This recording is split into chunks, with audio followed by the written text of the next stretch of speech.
नमस्कार मित्रांनो, स्वागत आहे तुमचं शिक्षक भरती गाईड या आपल्या यूट्यूब चॅनलमध्ये। आज आपण स्पर्धा परीक्षेमध्ये वारंवार विचारला जाणारा घटक समानार्थी शब्द हा पाहणार आहोत।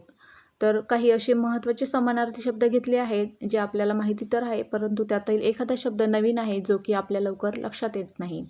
तर विहग म्हणजे पक्षी, द्विज, खग, अंदज, शकुंत आणि विहंगम। मिलिंद म्हणजे भुंगा, अली, भ्रमर, मधुकर, द्विरप, मधुप आणि षटपद।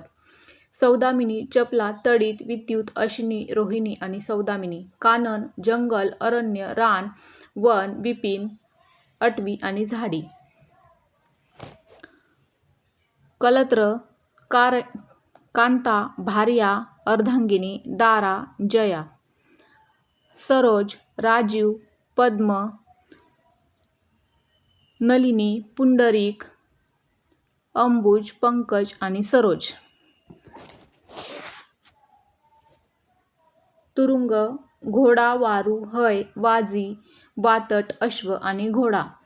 तर मित्रांनो, हे होते काही महत्त्वाचे शब्द जे परीक्षेमध्ये विचारले जातात। यातील काही शब्द असे आहेत की जे तुमच्या लक्षात येतात, परंतु कलत्र किंवा पुंडरीक, अंबुजचे शब्द तुम्हाला राजीव, पद्म, नलिनी हे माहिती असतील, परंतु पुंडरीक हे माहिती होतं का? नाही, हा शब्द नवीन आहे। तुरुंगमध्ये वारू, हय ठीक आहे, परंतु वाजी, वातट हे शब्द नवीन आहेत। तशाच प्रकारे काननमध्ये विपिन, अटवी हे 2 शब्द नवीन आहेत। अशाच प्रकारच्या दर्जेदार माहितीसाठी आपल्या शिक्षक भरती गाईड या चॅनलला सबस्क्राईब करा आणि लाईक शेअर करा। थँक्यू।